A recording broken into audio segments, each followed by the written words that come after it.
Bismillahirrahmanirrahim. Assalamualaikum warahmatullahi wabarakatuh.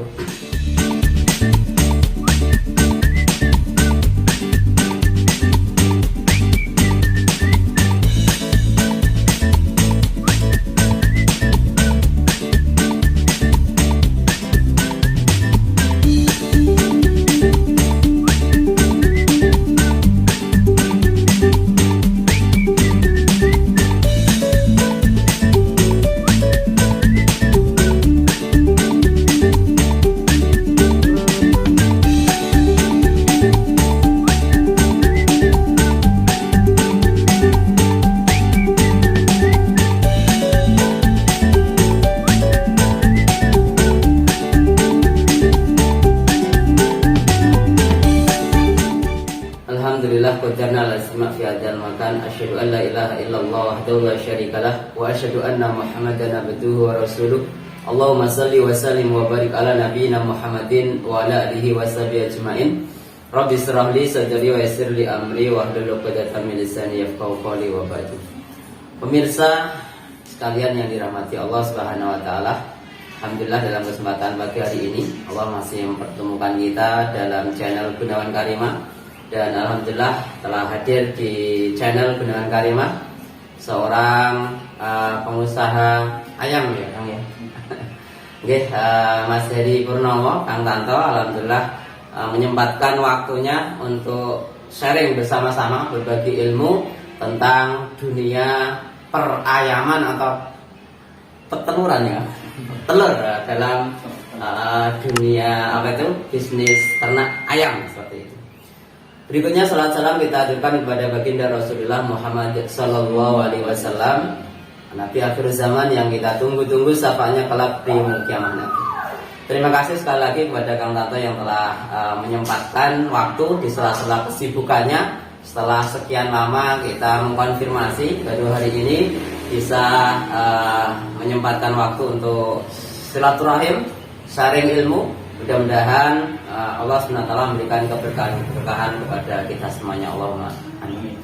Untuk berikutnya pemirsa sekalian, mari kita dengarkan bersama-sama sharing tentang usaha dari Kang Tanto, Kang Heri Purnomo tentang apa itu dunia peternakan yang memang kalau kita melihat sejarah dari teman-teman yang mencoba berkecimpung di bidang peternakan ayam ini, banyak yang pasang surut, bahkan fluktuatif, bahkan sampai gulung tikar. Tapi alhamdulillah Kang Tanto masih eksis sejak 2006 ya, sampai sekarang 2001. Dan alhamdulillah hikmahnya juga dari usaha beliau bisa apa itu menjembatani dalam finansial. Dan kita lihat dari apa itu video-video nanti lingkup usahanya juga luar biasa, termasuk terus-menerus merenovasi rumahnya ya. Seperti itu. Monggo kepada Kang Tanto, waktu kami persilakan untuk pertama memperkenalkan diri dulu dan juga biodata dari usaha. Terus nanti kita akan berbincang-bincang bersama-sama dinamika dari usaha ternak ayam, baik itu telur, khusus telur atau daging? Telur ya, soal itu. Monggo kami persilakan. Perkenalkan, nama saya Heri Purnomo alias Tanto. Alamat RT 1 RW 3 Dusun Jember, Desa Sendang, Kecamatan Purwantoro. Pada kesempatan kali ini saya berprofesi sebagai seorang peternak ayam Arab petelur sekaligus juga petani. Alhamdulillah dengan usaha ini saya merintis dari awal mulai tahun 2006 sampai saat ini, kurang lebih sekitar 15 tahun dengan segala bentuk pasang surutnya telah kami lewati, sehingga seperti ini atas ridho Allah juga masih berkesempatan mulai di tahun ini kita masih memiliki usaha kecil-kecilan ini. Oh iya, untuk mengawali dari 2006 itu sendiri, itu berapa jenengan memulai untuk ternak ayam ini? Nah, berapa ratus atau berapa ribu? Cuma populasi. Itu Mas Gun, awal mulai merintis itu sejak akhir 2005 kan. Dulu kita pulang merantau dari Sumatera. Awalnya di rumah itu bingung mau bikin usaha bentuk apa. Kalau dipikir kan kita mungkin dari perantauan membawa bekal sedikit kan, tapi kalau lama kelamaan nganggur di rumah habis juga tentunya kan habis juga. Itu kita otak-atik bagaimana cara usaha yang sekiranya dapat kita tekuni. Kebetulan kami ada kawan yaitu Mas Memen berbincang-bincang mengenai bentuk usaha. Awalnya dia ragu, kalau ingin pitik kayak engko resikonya piye. Dulu dia ragu-ragu. Kemudian saya dorong semangat, pokoknya yang penting dilakoni sih. Kemudian kita awal bersama-sama, padahal pada saat itu kita belum punya pandangan. Nek niku pitik ke bibite ya golek nyandi. Kayak golek adolnya sapa. Terus bentuk-bentuk seperti itu belum terpikirkan. Intinya kita semangat dulu. Kita temukan channel peluang usaha bentuk peternakan, kita mulai merintis dari awal. Jadi itulah mulai awal 2006 kita mulai ambil bibit. Berapa dulu sekitar populasi baru sekitar 125 ekor. Oh, 125 ekor. Awalnya seperti itu karena keterbatasan modal. Kan modalnya dari banyak aspek. Tentunya kita harus punya lahan dulu, punya bangunan untuk peternak dulu dan yang lainnya. Seperti itu. Terus itu berjalan berapa tahun dari 125 ekor itu, masa mulai awal panen itu bulan keberapa? Kebetulan pada waktu pengambilan itu kita kan sebagai pemula, tentu kita tidak bisa mengambil risiko banyak. Kita ambil yang siap telur, karena kita belum punya pengalaman. Kalau kita bikin breeding dari DOC, kita kan belum punya pengalaman. Tentu kita bikin opsi itu dan yang lebih aman. Awalnya seperti itu. Dan itu apa itu sampai bulan ke berapa langsung bertelur? Langsung bertelur ya? Itu kita rawat sekitar 2 minggu 3 minggu sudah mulai ada yang bertelur. Gitu. Karena kita memang ambilnya siap telur. Oh iya. Jenengan bisa menceritakan dulu itu per ekornya berapa? Kalau tidak salah dulu itu sekitar 22.000. 22.000 ya, sekitar itulah kalau tidak salah. Terus ini tadi kita berbincang di awal, dari teman-teman itu kan ada yang pasang surut, bahkan sudah ada yang banting setir usaha lain dan sebagainya. Tentu kalkulasi di ternak ayam ini kan sangat high price, artinya resiko tinggi ya. Seperti itu. Dari pakannya sudah beli dan sebagainya ya. Dari permodalan buat kandangnya juga sebagainya. Dengan mensiasati ini mungkin punya trik tersendiri sehingga tidak begitu banyak pengeluaran mungkin dari pembuatan kandang dan sebagainya. Memang kalau dari segi peternakan, menurut saya pribadi, memang usaha peternak itu adalah usaha yang paling menantang menurut saya. Karena berbagai aspek sangat melingkupi. Berbeda dengan usaha bentuk barang mati atau jasa lah. Kan minim resiko dibanding dengan peternakan. Karena aspek peternakan itu melingkupi multi tantangan. Dari situlah kita belajar mengenai pengalaman. Kalau memang kita bicara kegagalan, setiap usaha, setiap orang yang berhasil itu tentu melewati kegagalan dengan levelnya masing-masing. Pernah mboten dari hasil yang awal mula 125 itu di beberapa kurun berikutnya pernah itu ya mungkin untuk telur tetap bertelur tapi harganya jatuh, itu pernah sekitaran 2004 itu harga telur paling anjlok menyedihkan. Begitu ya. Pada waktu itu sekitar harga 250 per butir. Hanya 250 ya? 2.500 butir. Kalau itu ketika 2008. Nah, berarti itu kalkulasi ketika jenengan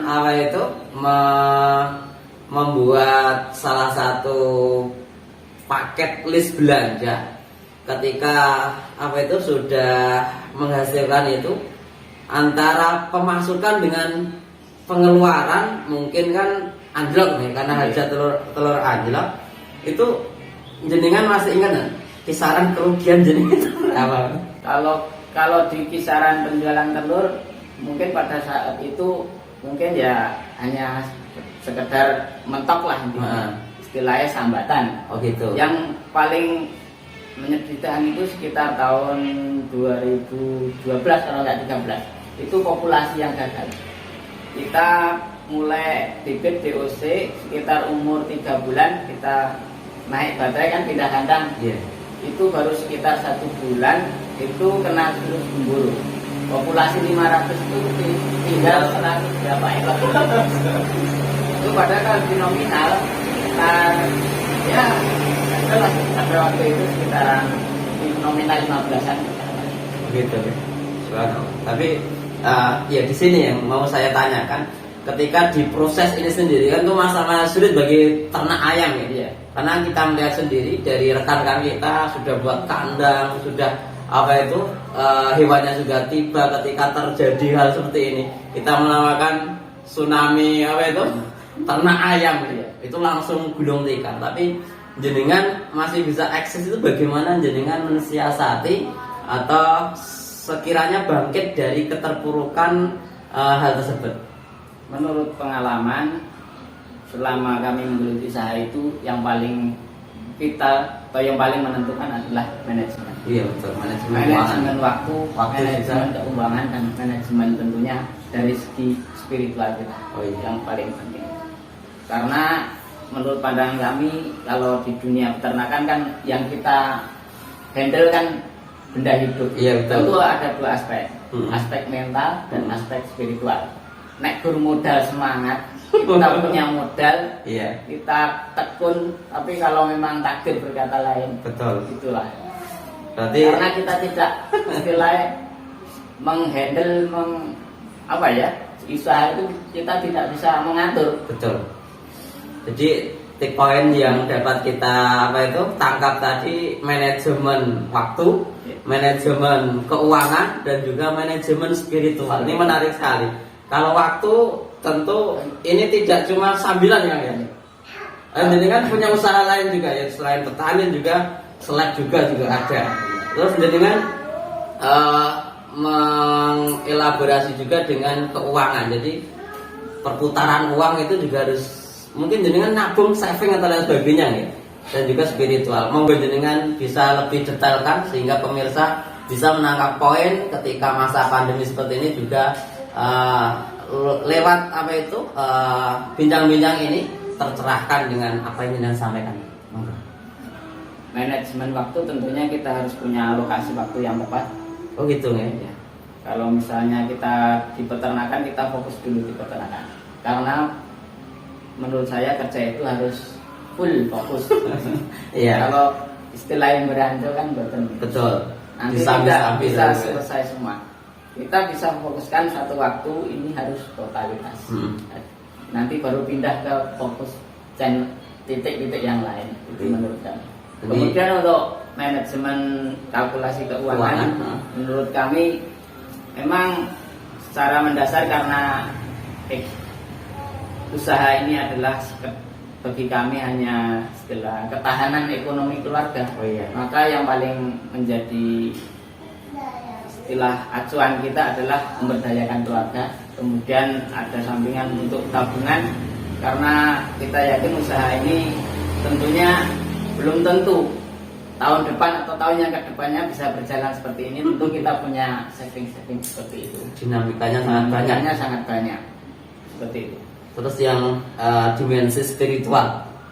Kalau dimensi spiritual ya istilah kita yakin dengan ketentuan Allah. Yang penting kita semangat, kita punya manajemen, ikhtiar juga, doa juga itulah. Berarti kesinambungan. Iya. Ini menarik pemirsa sekalian karena Kang Heri, Kang Tanto ini juga takmir. Dan hari ini sebenarnya kita juga mau bikin ekonomi bangkit dari masjid. Tentu insya Allah ini juga menjadi salah satu alternatif kepada takmir-takmir dan lain sebagainya, agar kita juga memanfaatkan waktu, memanfaatkan situasi dan potensi agar kita juga bisa maksimal juga. Karena di edisi-edisi sebelumnya yang contoh kita pernah mereview tentang bagaimana marketing langit, dan hari ini jenengan juga aturkan dimensi spiritual seperti itu. Luar biasa, ini menjadi poin penting bagi kita semuanya pemirsa tentang bagaimana usaha itu harus mencakup 3 aspek: dimensi waktu, manajemen waktu, dimensi keuangan, bagaimana kita memanage tentang keluar masuknya uang ya, dan juga dimensi spiritual yang tidak kalah penting.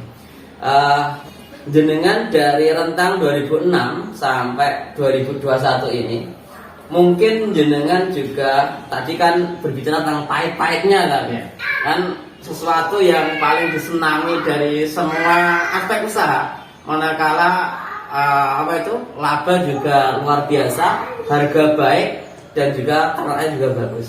Itu di tahun-tahun keberapa sehingga kita melihat dari usaha ini jenengan berangsur-angsur bisa baik itu merenovasi rumah dan sebagainya. Jenengan ceritakan agar juga menyemangati para pemirsa sekalian. Bisnis itu memang 2 sisi ya, ada masa pahitnya juga, masa-masa mainnya perlu jenengan aturnya juga. Monggo.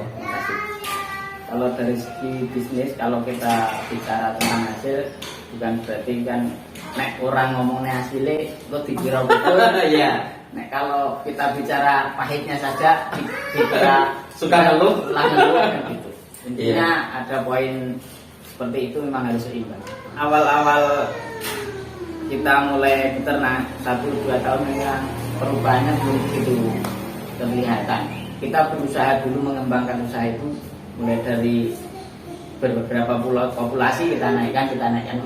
Berarti jumlahnya tuh berasal-asal diperbanyak tuh ya? Setiap kita kan sistemnya harus estafet. Oh gitu. Kalau sudah masa akhir, jangan sampai masa akhir itu belum ada generasi berikutnya. Oh iya, disusulkan. Gitu. Nah, dari situlah dikembangkan jumlahnya. Momen yang paling ditunggu itu biasanya kan momen sebelum puasa atau hari raya, yang harga booming dan juga menjadi prima dona itu kan khusus ternak ayam. Kalau kita menggarisbawahi biasanya mau menjelang lebaran ya. Pernah meraup untung berapa itu? Kalau bicara nominal, pengalaman kami kalau dari segi nominal memang tidak bisa terlalu dengan nominal, karena hari ini dengan hari besok bagi peternak itu belum tentu sama. Penghasilan hari ini kita bilang harga ini taruh harganya 1.500, belum tentu bulan depan, bahkan minggu depan saja belum tentu harganya seperti itu. Atau mungkin bahkan berubah drastis. Tapi salah satu momen baik di usaha-usaha lain itu biasanya kan mereka menunggu momen lebaran. Jadi ceritakan pernah pada edisi tahun berapa itu bisa panen raya lah bahasanya seperti itu. Kalau bagi telur ayam gini Mas Bro. Justru kalau musim lebaran harga telur ayam itu justru malah jatuh. Memang gitu ya? Beda dengan daging. Beda dengan daging, beda dengan telur horeng. Itu masalahnya. Kita mungkin ambil di waktu-waktu hari baik saja. Mungkin itu berpengaruh bagi pengalaman kami. Hari baik.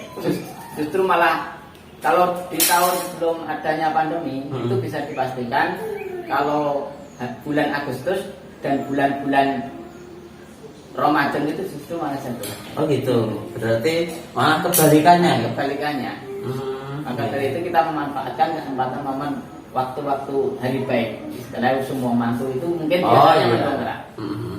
Jadi karena permintaan sangat banyak dan lain sebagainya. Oh ya, untuk saat ini Kang, berapa jumlah populasi di kandang dari ayam yang ada? Alhamdulillah untuk tahun ini populasi kami ada sekitaran 1000-an lebih. 1000-an lebih ya. Dan untuk proses memanennya sekarang ini itu harian atau berapa hari sekali atau mingguan? Bagaimana? Kalau panen kita tentunya setiap hari bertelur. Oh betul ya? Iya. Cuman kalau dari segi pemasaran kita diambil pengepul otomatis per minggu sekali. Oh gitu. Berarti setiap seminggu sekali ada pengepul yang datang. Ada pengepul yang ambil. Untuk kurang lebih populasi 1000 itu dalam sehari itu jumlah pakan yang diberikan itu sampai berapa kilo? Atau dan juga berapa kali proses pemberian makan? Kalau pemberian pakan sekitar 1000-an populasi itu sekitar 80 kilo. 80 kilo sehari ya? Sehari. Itu berapa kali? Makan campur. Diaplikasikan 2 kali. Oh gitu nih. Pagi dan sore. Pagi sama siang. Pagi dan siang. Oh gitu nih. Tidak begitu seperti pola makan manusia ya. Pagi, siang, dan malam. Malah rugi nanti ya. Dari dua apa itu? Diaplikasikan tadi berarti campur ya, tidak murni. Pencampuran. Itu apa saja bahannya untuk bahan pakannya? Ada konsentrat tentunya yang paling utama, kemudian jagung, giling, dan kabel. 3 komponen itu. Ya, 3 komponen itu yang menjadi pakan dasar.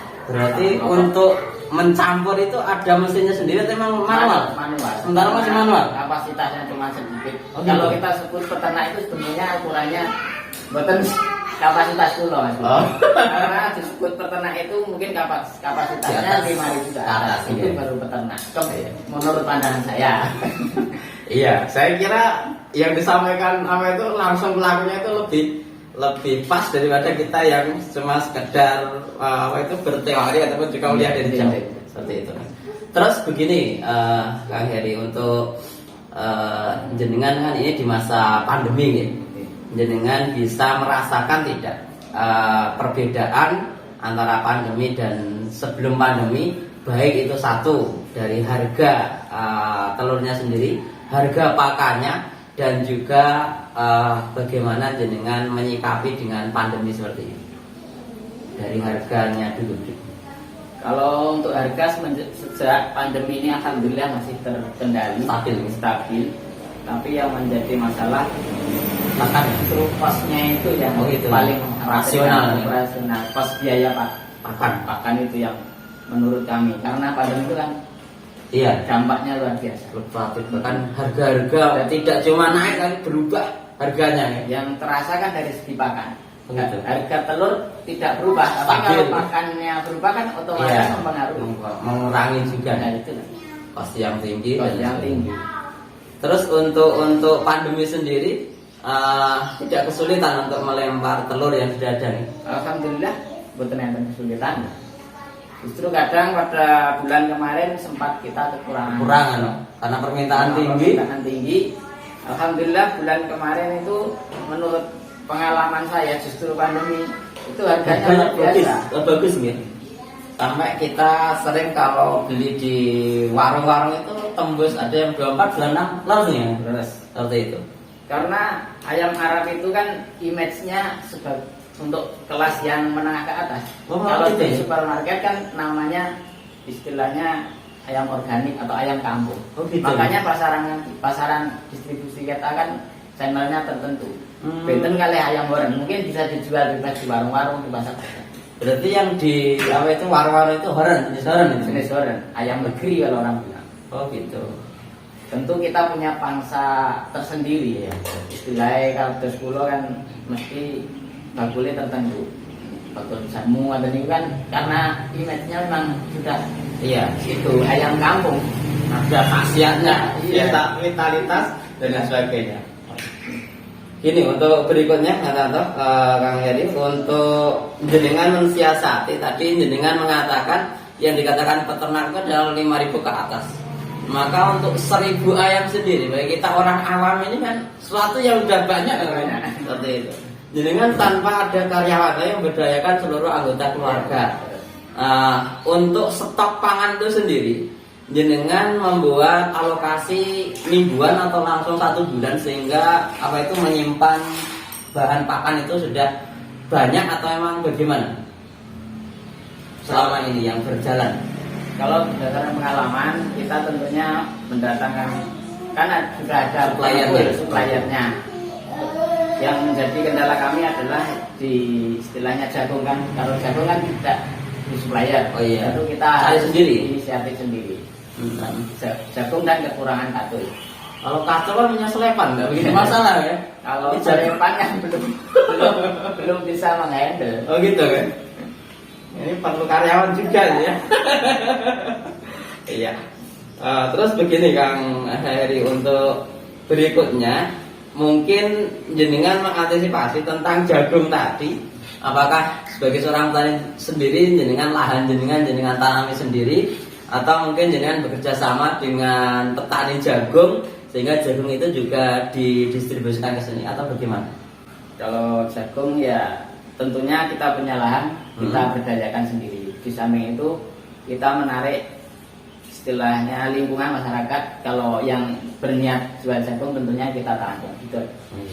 Dari apa itu usaha ini juga istilahnya memberdayakan warga sekitar yang mereka kesulitan untuk jual jagung untuk kita beli seperti ini ya.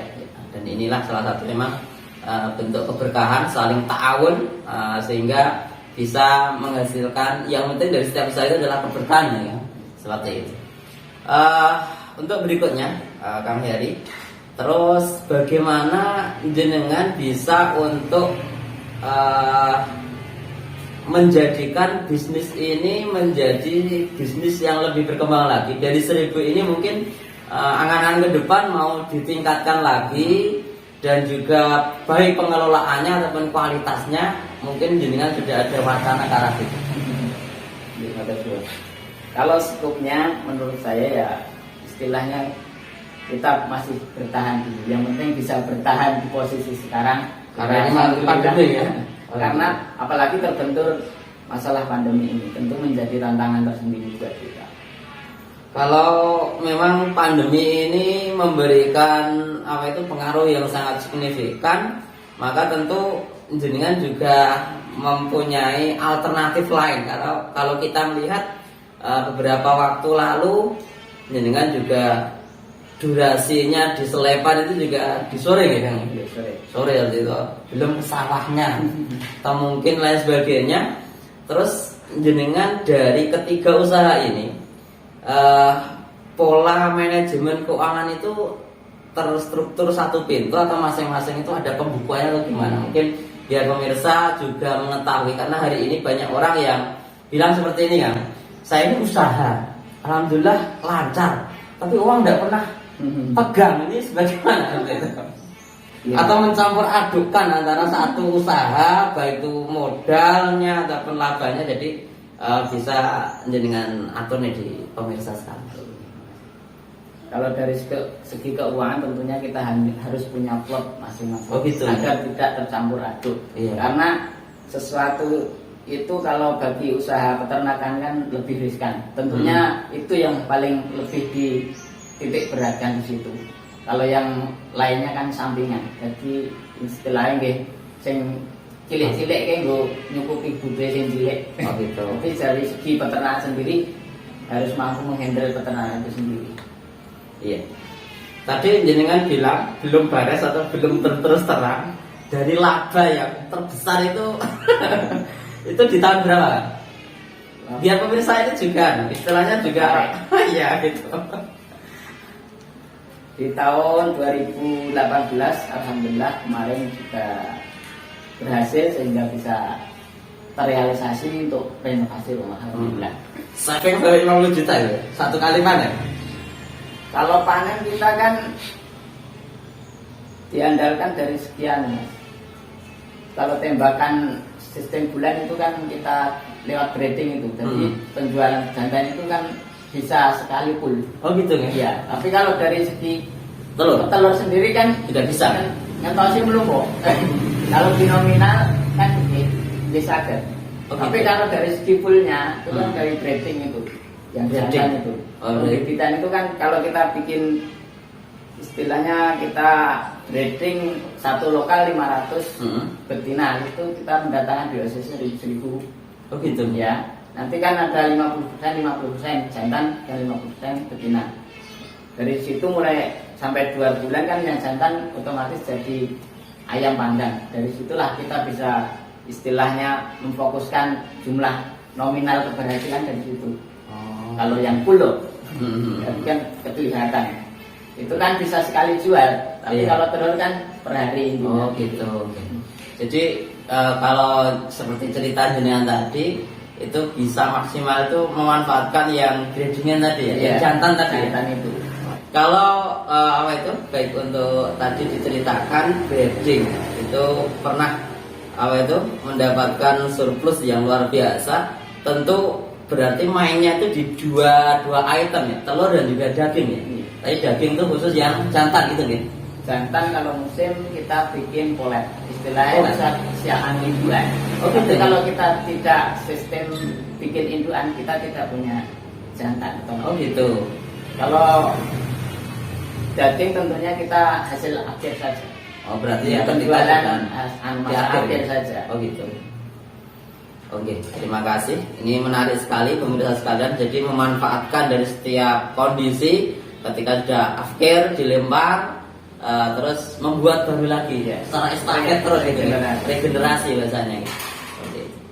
Pemirsa sekalian yang dirahmati Allah Subhanahu Wa Taala, ini tadi review bincang-bincang dengan Kang Heri, Kang Tanto tentang usahanya. Sudah 15 tahun masih eksis. Kita doakan semoga tetap eksis, berkembang dan juga memberikan kemaslahatan tidak hanya baik bagi keluarga, masyarakat, bahkan bagi umat, karena tadi kita menggarisbawahi ada dimensi spiritual yang juga harus kita lengkapi di dalam setiap berusaha.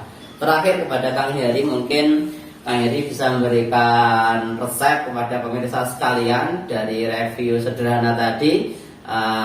Pesan-pesan apa yang pengen panjenengan atuni kepada pemirsa sehingga pemirsa juga tetap bersemangat, tetap move on sekalipun di masa pandemi. Monggo sekaligus sebagai closing statement. Para saudara-saudara, konco-konco, kami bersemangat dan terima kasih kepada Mas Gun atas kunjungannya. Mudah-mudahan melalui pertemuan ini menjadi keberkahan bagi keluarga kami dan insya Allah usaha kami bisa terus berjalan dengan harapan kita titik beratkan mudah-mudahan dengan semangat dan kegigihan, tentunya diiringi dengan doa, semoga keberhasilan bisa kita capai bersama. Ya, itu tadi closing statement dari Kang Heri tentang bagaimana kita menyikapi pandemi. Tetap harus bersemangat ya, tetap semangat, jangan sampai kita lukro, patah semangat atau mungkin kita berputus asa. Wala ta'asu min rauhillah kalau dalam bahasa Al-Qur'an, insyaallah faqul ikmalu fasayarallahu amalakum. Allah akan memudahkan setiap usaha-usaha kita. Fa idza azamta fatawakkal 'ala Allah. Dan juga jangan lupakan kerja keras boleh, kerja bersemangat terus oke, tapi dimensi spiritual tetap kita berdoa kepada Allah Subhanahu wa taala yang Maha Pemberi rezeki agar senantiasa dimudahkan, disukseskan dalam setiap usaha-usaha yang ada. Itu yang ya. Terima kasih atas perhatiannya dan mohon maaf manakala dalam review bincang-bincang ini ada khilaf kata, salah kata, dan mari kita tutup Kang Heri bincang-bincang kita dengan membaca hamdalah dan doa kafaratul majlis. Alhamdulillahirabbil alamin. Subhanakallahumma bihamdika asyhadu an la ilaha illa anta astaghfiruka wa atubu ilaik. Terima kasih. Assalamualaikum warahmatullahi wabarakatuh.